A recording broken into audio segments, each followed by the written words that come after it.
कहा जाता है कि कुछ लोग केवल सफल होने के सपने देखते हैं, जबकि अन्य लोग जागते हैं और इसके लिए कठिन मेहनत करते हैं।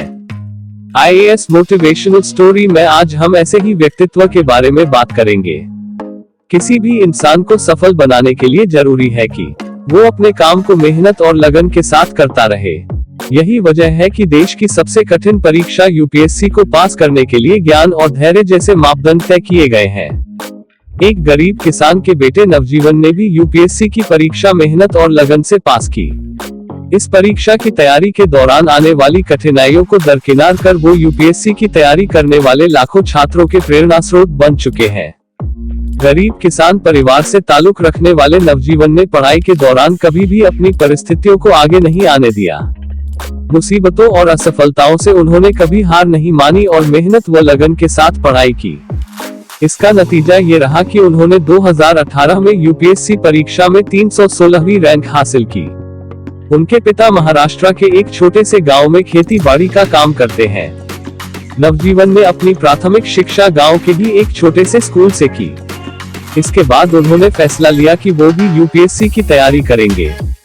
नवजीवन बचपन से ही पढ़ने में ठीक थे। पिता को लगा कि बेटा पढ़ाई करना चाह रहा है तो उन्होंने दिल्ली में UPSC की पढ़ाई करने की सलाह दी। पिता की सलाह मानकर उन्होंने दिल्ली आने का फैसला किया और पिता को भरोसा दिलाया कि वो दिन रात मेहनत से पढ़ाई करेंगे। नवजीवन बताते हैं कि उन्हें गांव में इस परीक्षा की असफलता और कंपटीशन का सही अंदाजा नहीं था। दिल्ली आकर उन्होंने कई विद्यार्थियों को असफल होता देखा। हालांकि इससे उनका हौसला पस्त होने की बजाय और प्रबल हुआ। उन्होंने सोचा कि परीक्षा के लिए अगर सही तरीके से पढ़ाई की जाए तो सफलता पाई जा सकती है। उन्होंने कोचिंग का सहारा लेकर दिल्ली में पढ़ाई शुरू कर दी। उन्होंने रात दिन एक कर पढ़ाई की। उनकी इस मेहनत का नतीजा ये हुआ कि UPSC की प्री परीक्षा को बड़ी आसानी से निकाल लिया। हालांकि मेंस की परीक्षा के दौरान उन्हें डेंगू बुखार हो गया। बुखार इतना जबरदस्त हुआ कि उन्हें अस्पताल के ICU में रखना पड़ा। डेंगू से जूझने के कारण उनकी पढ़ाई बुरी तरह प्रभावित हुई। मेंस परीक्षा के लिए अब 1 माह से भी कम समय बचा था।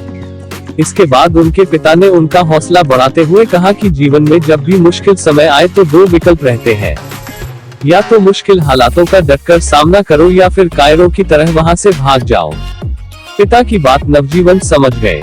इसके बाद उन्होंने दोस्तों और सीनियर्स की मदद से अस्पताल में ही पढ़ाई शुरू कर दी। अस्पताल के लोग नवजीवन की लगन को देखकर हैरान थे। अपने एक साक्षात्कार में उन्होंने बताया था कि मेंस परीक्षा की ज्यादातर तैयारी अस्पताल में ही हुई थी। उनकी इस मेहनत का असर ये हुआ कि उन्होंने UPSC की कठिन परीक्षा को पास कर लिया। गरीब किसान के इस बेटे ने लाखों UPSC की तैयारी करने वाले छात्रों के लिए एक प्रेरणा के तौर पर काम किया है।